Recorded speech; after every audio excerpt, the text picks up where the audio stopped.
नमस्कार दोस्तों, मैं राजकुमार और आप देख रहे हैं हमारा चैनल वॉइस ऑफ इंडिया। आज गणतंत्र दिवस का दिन है। सभी को गणतंत्र दिवस की बहुत बहुत हार्दिक शुभकामनाएं। आज मैं आया हूँ श्री दुग्धेश्वर संस्कृत महाविद्यालय पीलीभीत में, जिसकी स्थिति काफ़ी जर्जर है और काफ़ी जर्जर स्थिति में है। मैं आपको दिखाना चाहूँगा, इधर की तरफ जो जंगल खड़ा हुआ है, आप देख सकते हैं कि पूरा विद्यालय में जंगल है। सफाई व्यवस्था के नाम पर जीरो है, कोई व्यवस्था यहाँ पर सफाई की नहीं है। और हम चाहते हैं कि इस विद्यालय लोगों के जरिए, सोशल मीडिया के जरिए इस विद्यालय को पुनः खुलवाया जाए, जिससे छात्रों को अच्छी शिक्षा मिल सके। जहां सरकार एक तरफ मंदिर मस्जिदों को लेकर जितना सरकार ध्यान दे रही है, एक बार सरकार को इन विद्यालय की तरफ भी ध्यान देना चाहिए।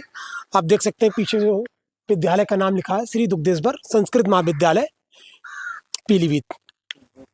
यहाँ पर हमारे साथ इस विद्यालय के प्रिंसिपल सर हैं। हम उनसे जानेंगे कि किस तरह की समस्याएं इस विद्यालय में है। सर, गणतंत्र दिवस की आपको बहुत बहुत हार्दिक शुभकामनाएं। जी, आपको भी बधाई बहुत बहुत। सर, इस विद्यालय की क्या स्थिति है जो यहाँ पर छात्र एडमिशन नहीं ले रहे हैं? देखिए, मैं आपको बताऊं, पहले अपना परिचय दे दूं मैं आपको। मैं डॉक्टर तोहत्तर पाल गंगवार, हिंदी संस्कृत में पीएचडी नेट और हिंदी में एमफिल। मैं यहाँ अभी करीब 2.25 साल से मैं यहाँ पर आया हूँ। जिला विद्यालय महोदय निरीक्षक जो महोदय हैं, उनके आदेशानुसार मैंने यहाँ पदभार ग्रहण किया है। तो मैं यहाँ केवल प्रभार देख रहा हूँ। और 2 साल पहले जब मैंने यहाँ करीब 2.25 साल पहले मैंने यहाँ ज्वाइन किया था, तो यहाँ बहुत ही गंदगी थी, पूरा जंगल था। और अब जो है मैनेजमेंट सही, मतलब जो है मैनेजमेंट में बदलाव हुआ है। तो अब यहाँ प्रेम वस्त्रालय पीलीभीत की तरफ से लाइट की फिटिंग जो है वो कराई गई है। और टैंक जो है मैनेजमेंट कमेटी की तरफ से लगाया जा रहा है पानी का। और इन्वर्टर की व्यवस्था जो है अब हो गई है। वर्तमान में डॉक्टर विनय गर्ग जी हैं, उपाधि महाविद्यालय के कॉमर्स के हेड, वो इस समय प्रबंधक हैं। तो उनके द्वारा ये व्यवस्था कराई गई है। वास्तव में इससे पहले जब मैं यहाँ आया था तो यहाँ कोई व्यवस्था थी नहीं, और जंगल था, कूड़ा करकट पड़ता था, चारों तरफ के लोग कूड़ा इसमें डालते थे। तो कई बार लोगों से झगड़ा मोल लेना पड़ा है। तो अब कुल मिला के अभी भी उतनी व्यवस्था नहीं हो पाई है जितनी हम चाह रहे हैं। 2 बार यहाँ पर रूटावेटर, यानी कि ट्रैक्टर से जो पीछे हैरो बांधते हैं उसे रूटावेटर कहते हैं, वो रूटावेटर भी हम यहाँ पर चलवा चुके हैं। और यहाँ सांप, गोहो इत्यादि जंगली जो जानवर थे वो निकलते थे, कीड़े मकोड़े, तो वो भी अब करीब करीब बंद हैं, क्योंकि बहुत ज़्यादा जंगल था। क्या पिछली सरकारों ने और वर्तमान सरकारों ने इस महाविद्यालय की तरफ ध्यान नहीं दिया? ध्यान देने के लिए तो खैर हम अभी इसमें नहीं कह सकते हैं, लेकिन इसमें जो इससे पहले तो हमारे आने से पहले यहाँ 6 शिक्षक हुआ करते थे, लेकिन धीरे धीरे सभी सेवानिवृत्त होते चले गए। तो इस समय जब मुझे यहाँ अटैचमेंट किया गया, क्योंकि यहाँ कोई टीचर नहीं था, तो जिला विद्यालय महोदय निरीक्षक महोदय के आदेशानुसार मैंने यहाँ जो 2 साल पहले ज्वाइन किया था। किन किन विषयों की यहाँ पर पढ़ाई कराई जाती है सर? यहाँ पर संस्कृत जो है अनिवार्य विषय है, और यूपी बोर्ड के सभी विषय और संस्कृत बोर्ड के जितने भी विषय हैं वो सभी विषय, कुल मिला के उत्तर प्रदेश से यूपी बोर्ड से यहाँ पर अधिक विषय पढ़ाए जाते हैं। कर्मकांड, पुराण, नैतिक शिक्षा, वेद, धर्मशास्त्र, सभी ये भी सभी शिक्षाएं यहाँ पर दी जाती हैं। यहाँ पर सभी तरह की शिक्षाएं दी जाती हैं, मगर उसके बावजूद भी यहाँ विद्यालय की स्थिति ये है कि ये इंटर तक जैसा। सर, क्या इंटर तक क्या स्थिति है? हाँ, ये जब मैंने यहाँ, हम लोगों ने ग्रुप चलता है पूरे भारत का संस्कृत वालों को, तो उस ग्रुप में मैंने जानकारी ली थी। तो पता चला कि सन 1998 में ऐसा कोई नियम आया था, जिसके तहत या तो आप इंटर कॉलेज ले सकते हो, अर्थात उत्तर मध्यमा तक, या फिर शास्त्री और आचार्य, इनमें से एक ही चीज़ सवित्त मिलेगी, एक चीज़ जो है वित्तहीन हो जाएगी। तो यहाँ जो पूर्व प्राचार्य थे श्री मिथिलेश जी, तो उन्होंने शायद इंटर तक के वित्तहीन कर दिया है, इसलिए अब यहाँ इंटर तक की जो व्यवस्था है वो वित्तहीन है। जैसा कि सर ने बताया था, इंटर तक की सरकारी व्यवस्था यहाँ पर नहीं है, वित्तहीन है। सरकार से लेकर इसको क्या मांग है आपकी? सरकार से लेकर यही मांग है, इंटर तक ही असल में है क्या, संस्कृत विद्यालय इंटर तक ही मेन होते हैं, तो इंटर तक इसको सवित किया जाए, तभी यहाँ सरकार जो है कुछ नियुक्ति भी कर सकेगी, वरना तो नियुक्ति केवल वित्तहीन ही कर पाएगी अपने पास से। अब वित्तहीन की नियुक्तियाँ यहाँ पर, जैसा कि सर ने बताया कि इंटर तक ये वित्तहीन है, इसी वजह से यहाँ विद्यालय में शिक्षकों की नियुक्ति नहीं है। मगर जैसा कि सर आपने अभी बताया कि ये आगे इंटर से आगे पीजी और एमए की जो पढ़ाई है वो है शास्त्री और आचार्य की, शास्त्री और आचार्य की पढ़ाई, जैसा कि सर ने अभी बताया यहाँ पर है। तो सब है। हाँ, 6 से तो आचार्य 6 से आचार्य तक है। तो उसको लेकर यहाँ पर कितने टीचर हैं वर्तमान में?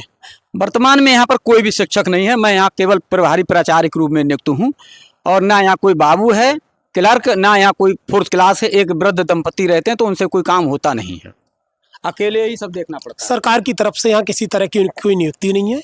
महाविद्यालय है संस्कृत का, ये बरेली और पीलीभीत का अकेला एक महाविद्यालय है जहाँ संस्कृत की शिक्षा ले सकते हैं आप, मगर इसकी स्थिति इतनी ज़्यादा दयनीय है कि यहाँ कोई भी एडमिशन लेने को तैयार नहीं है। मैं आपको दिखाना चाहूँगा कि स्कूल की जो स्थिति है जर्जर हालत में है, और विद्यालय के अंदर जो व्यवस्था है वो भी मैं आपको एक बार दिखाना चाहूँगा किस तरह की जो स्थिति विद्यालय की है, कि क्या छात्र यहाँ आ रहे हैं नहीं आ रहे हैं, उसको लेकर हम दिखाना चाहेंगे। हम विद्यालय के कमरों में हैं और आप देख सकते हैं कि ये विद्यालय के कमरा है। इसमें सफाई व्यवस्था नहीं है, क्योंकि सफाई व्यवस्था कोई करा ही नहीं सकता है, क्योंकि यहाँ पर फोर्थ क्लास का कोई कर्मचारी नहीं है, कोई सफाई कर्मचारी नहीं है, और ना ही कोई यहाँ पर क्लर्क है जो इस स्कूल की देखभाल कर सके। आप देख सकते हैं यहाँ कितनी गंदगी है। ये तखत पड़े हुए हैं, पहले यहाँ बच्चे रहा करते थे तो उनकी व्यवस्था हुआ करती थी। फर्नीचर भी यहाँ पर नहीं है पढ़ने के लिए, यहाँ फर्नीचर की भी व्यवस्था होनी चाहिए। सरकार से महाविद्यालय के लिए किसी तरह की व्यवस्था नहीं कराई जा रही, ना ही पिछली सरकारों ने ध्यान दिया, ना ही वर्तमान सरकार ध्यान दे रही है, और संस्कृत महाविद्यालय पूरी तरह से बंद होने की कगार पे है। मैं कहूँ तो बंद हो चुका है, क्योंकि यहाँ विद्यालय में छात्र नहीं है। इसी तरह से इस रूम की भी व्यवस्था है, देख सकते हैं कि इस रूम में भी किस तरह से यहाँ गंदगी है, टीन सेट पड़ा, इस तरह की गंदगी यहाँ फैली हुई है विद्यालय के कमरों में। बहुत ही ज़्यादा स्थिति खराब है विद्यालय की। कहने के लिए संस्कृत महाविद्यालय है जो कि अकेला पीलीभीत और बरेली का अकेला महाविद्यालय है, जिसकी व्यवस्था बहुत ही अच्छी होनी चाहिए, जिससे लोग संस्कृत को पढ़ सकें, अपने वेद और ग्रंथों को जान सकें। मगर आज की इसीलिए यहाँ पे जो इसका विद्यालय की व्यवस्था ठीक ना होने की वजह से, यहाँ पर छात्रों को कोई व्यवस्था नहीं शिक्षा नहीं मिल पा रही है। आप देख सकते हैं कि विद्यालय का ही ये कमरा है और यहाँ भी कुंडी लगी हुई है, क्योंकि सभी विद्यालय के कमरों की हालत यही है। विद्यालय के कमरे की जो हालत है काफ़ी ख़राब है। और आपको मैं पुनः एक बार दिखाना चाहूँगा कि इधर काफ़ी जो जंगल खड़ा हुआ है, विद्यालय का ये ग्राउंड है, अगर ये साफ़ हो जाए तो काफ़ी अच्छा होगा। और ना ही यहाँ पर कोई सुविधाजनक चीज़ है जिससे कि छात्र यहाँ पर आ सकें। मैं आपको दिखाना चाहूँगा कि किस तरह जो 1945 का ये सर क्या स्कूल ये कब बना था? इसकी स्थापना सन 1945 में हुई थी और सन 53 से यहाँ शास्त्री की मान्यता है, सन 98 से आचार्य की मान्यता है। 1945 में इस विद्यालय की स्थापना हुई थी। 1945 से विद्यालय की स्थापना हुई थी, तब से ये चल रहा था। आज 26 जनवरी का दिन, इसलिए यहाँ तिरंगा फहराया गया। ये सर का प्रिंसिपल सर का रूम है जिसे हम दिखाना चाहेंगे। प्रिंसिपल सर का रूम है। इन्होंने अपने आते ही इस विद्यालय के इस कमरे को मेंटेन किया है। बाकी सारी कमरों की व्यवस्था है जो कि तू बनी हुई है। काफ़ी ज़्यादा गंदगी है, शायद छात्रों को बैठने के लिए यहाँ पर चेयर नहीं है। विद्यालय के और भी कमरे हैं जहाँ कोई फर्नीचर की ज़्यादा कोई व्यवस्था नहीं है। आप देख सकते हैं इस विद्यालय में फर्नीचर नहीं पड़ा है, सिर्फ 4 कुर्सियाँ पड़ी हुई हैं। और इस तरह से देख सकते हैं कि अलमारियों में जंग आ गई, काफ़ी ज़्यादा खराब व्यवस्था। इसमें किताबें थी, दीमक ने खा ली थी, दीमक लग गई है। काफ़ी खराब स्थिति में विद्यालय के सभी कमरे हैं। जैसा कि मैं आपको दिखाना चाहूँगा, जो विद्यालय है संस्कृत महाविद्यालय, जिसके लिए बहुत बेहतर होना चाहिए। लोग अपने धर्म शास्त्रों से पीछे होते जा रहे हैं, क्योंकि शिक्षा जो है संस्कृत की लोगों को नहीं मिल पा रही है। ये कमरा भी ऐसे ही है, क्योंकि फर्नीचर आप देख सकते हैं ऐसे ही पड़ा है, बैठने के योग्य फर्नीचर नहीं है।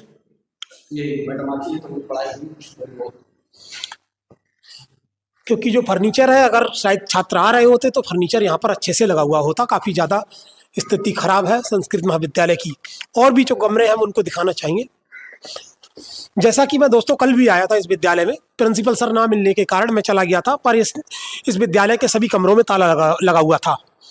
और इस विद्यालय का भी यही हाल है। इस कमरे का भी देख सकते हैं कि यही हाल है, कि यहाँ पर जो स्थिति है ऐसी है, उल्टी सीधी चेयर लगी हुई है, क्योंकि यहाँ पर छात्र नहीं आ रहे हैं।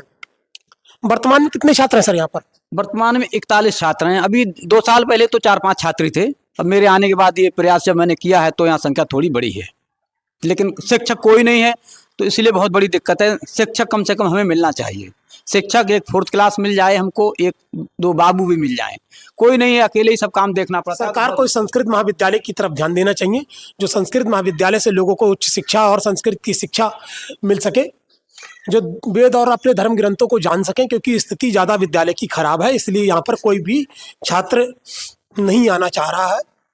आप देख सकते हैं यहाँ पर ये जो पंखा, शायद पहले कभी पंखा रहा होगा, इस पंखे की आप स्थिति देख सकते हैं, क्या स्थिति है, पंखा किस हालत में है, क्योंकि यहाँ पर कोई पढ़ाई नहीं करता है और छात्रों के लिए बैठने की कोई व्यवस्था नहीं है। सारी कुर्सियां गंदी है, टूटी हुई है, यहाँ पर आप बैठ नहीं सकते हैं। ये फर्नीचर भी मेरे द्वारा ही तैयार किया कराया गया कि यहाँ पर इस कमरे में पूरा फर्नीचर टूटा हुआ भरा था, तो मैंने 2 कारीगरों को लगा के ये जो फर्नीचर दिख रहा है ये मेरे द्वारा ही तैयार कराया गया, जिससे बच्चों के लिए थोड़ी बहुत तैयारी कर रहे हैं। जब बच्चे आएंगे तो कम से कम बैठ के पढ़ सकें। इससे पहले यहाँ की स्थिति बहुत ही खराब थी, बहुत ही दयनीय स्थिति थी।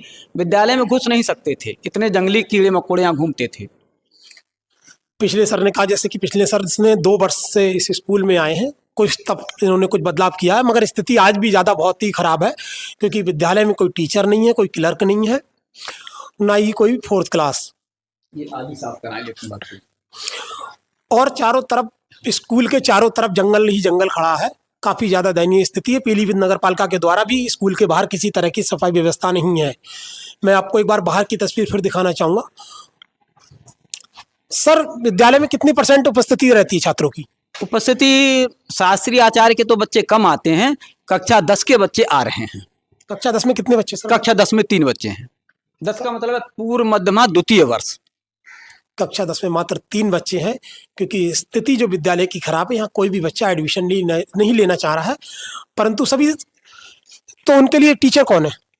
उनके लिए अभी हमने एक मैडम की नियुक्ति की है, क्योंकि लड़कियां हैं तो उनके लिए गृह विज्ञान की आवश्यकता है। तो गृह विज्ञान के लिए एक मैनेजमेंट की तरफ से प्रियंका गंगवार मैडम की नियुक्ति अभी हमने की है जल्दी में।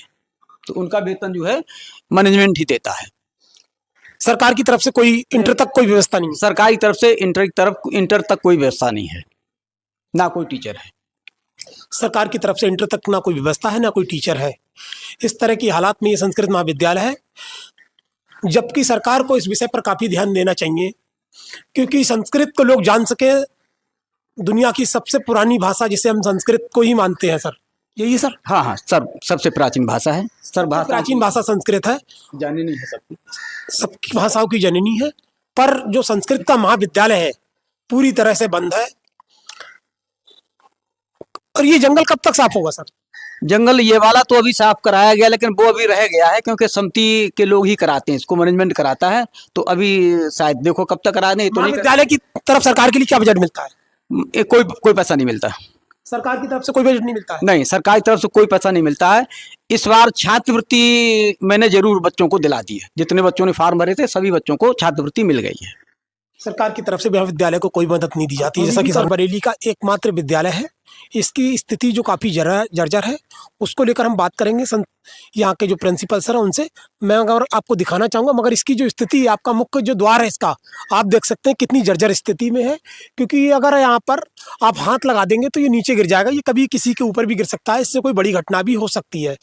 मगर इस विद्यालय की तरफ ना ही पिछली सरकारों ने ध्यान दिया, ना ही वर्तमान सरकार की तरफ से कोई ध्यान दिया जा रहा है। और महाविद्यालय का नाम है, लोग अपने धर्म और ग्रंथों की तरफ बढ़ना चाहें तो कैसे बढ़ेंगे, मगर क्योंकि शिक्षा ही नहीं मिल पा रही है।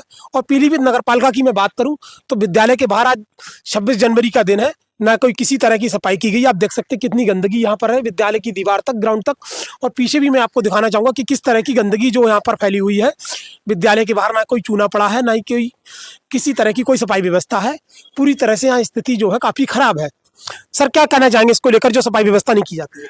सफाई व्यवस्था में नगर पालिका से कहा गया है मौखिक रूप से कई बार कि यहाँ सफाई हो जाए, लेकिन वो लोग कभी कभार आते हैं, महीने 2 महीने में 1-2 बार आते हैं, सफाई कर जाते हैं, वैसे आते नहीं हैं। मगर आज गणतंत्र दिवस का दिन है, सफाई क्यों नहीं कराई? हाँ, आज हमने अपने जो हमारे यहाँ 4th क्लास हैं, एजेड हैं, 90 साल के आसपास होंगे, तो वो जितना कर सकते हैं, ये देखिए गेट के बाहर सफाई कर गए हैं। उन्हीं के द्वारा की गई, नगर पालिका का कोई कर्मचारी? नगर पालिका का कोई नहीं आया हमारे यहाँ, नगर पालिका की तरफ से कोई नहीं आया। मैं आपको एक बार पुनः दिखाना चाहूँगा कि काफ़ी जो गंदगी है इधर फैली हुई है। विद्यालय की जो बाउंड्री है इसके ऊपर घास जम गई है। काफ़ी अंदर भी मैंने जो दिखाया कि जंगल है, और बाहर कोई सफाई व्यवस्था नहीं की गई है। 26 जनवरी का दिन है और विद्यालय के बाहर कितनी गंदगी फैली हुई है। सर, क्या यहाँ पर विद्यालय में कोई नगर पालिका का सफाई कर्मचारी आता है? नहीं, विद्यालय में नगर पालिका की तरफ से कोई कर्मचारी नहीं आता है। अंदर पूरा जंगल खड़ा हो गया है। इसको लेकर भी सर ने जैसा कि अभी मुझे दिखाया और मैंने भी जो अंदर दिखाया, मगर कोई सफाई की व्यवस्था नहीं है। काफ़ी स्थिति यहाँ की जर्जर हो चुकी है। संस्कृत महाविद्यालय के लोगों की मांग है कि यहाँ पर संस्कृत विद्यालय खोला जाए, जिससे उन्हें उच्च शिक्षा और अपने धर्म ग्रंथ और वेदों के बारे में जानकारी मिल सके, मगर ना ही कोई यहाँ पर टीचर है। इसी वजह से यहाँ कोई भी बच्चा पढ़ना नहीं चाहता, कोई छात्र आना नहीं चाहता है। जैसा कि सर ने बताया कि यहाँ पर 41 छात्र हैं, मगर किसी की उपस्थिति सिर्फ हाई स्कूल की सिर्फ मुझे एक छात्रा जो कल मिली थी सिर्फ, बाकी यहाँ पर किसी की नियुक्ति नहीं है। कोई बच्चा यहाँ पर नहीं आ रहा है, ना ही कोई यहाँ पर सरकारी टीचर वर्तमान में उपलब्ध है। संस्कृत महाविद्यालय होते हुए भी यहाँ पर किसी टीचर की कोई नियुक्ति नहीं, मगर सभी तरह की शिक्षा के लिए एक यहाँ पर बाहर बोर्ड लगा हुआ है, जिसको मैं आपको दिखाना चाहूँगा। दोस्तों, मैं आपको दिखाना चाहूँगा यहाँ पर ये संस्कृत महाविद्यालय का एक बोर्ड लगा हुआ है, श्री दुग्धेश्वर संस्कृत माध्यमिक विद्यालय एवं महाविद्यालय। ये विद्यालय और महाविद्यालय दोनों की यहाँ पर शिक्षा दी जाती है। कक्षा 6 से 10 तक ये यूपी बोर्ड के लिए है और 12 से यूपी बोर्ड है, और उसके आगे सभी तरह की भाषाएं यहाँ पर हैं, जो कि प्रकृति, नेपाली, संगीत और कई सब्जेक्ट यहाँ पर हैं, जिसमें कि संस्कृत अनिवार्य है। उसका बोर्ड यहाँ पर लगा हुआ है। और उसके विद्यालय की मैं आपको बाहर दिखाना चाहूँगा। काफ़ी गंदगी जो यहाँ पर फैली हुई है, स्थिति जो है संस्कृत महाविद्यालय की काफ़ी ख़राब है। यहाँ संस्कृत को लेकर जो छात्र हैं अब इसमें यह पढ़ना नहीं चाहते हैं, और यहाँ पर जो गंदगी काफ़ी विद्यालय के बाहर है, और अंदर भी मैं आपको दिखाना चाहूँगा जो स्थिति है संस्कृत विद्यालय के बाहर। अंदर यहाँ पर आप देख सकते हैं कि पूरा का पूरा यहाँ पर जंगल खड़ा हो गया है इस विद्यालय के अंदर। और हम जय हिंद।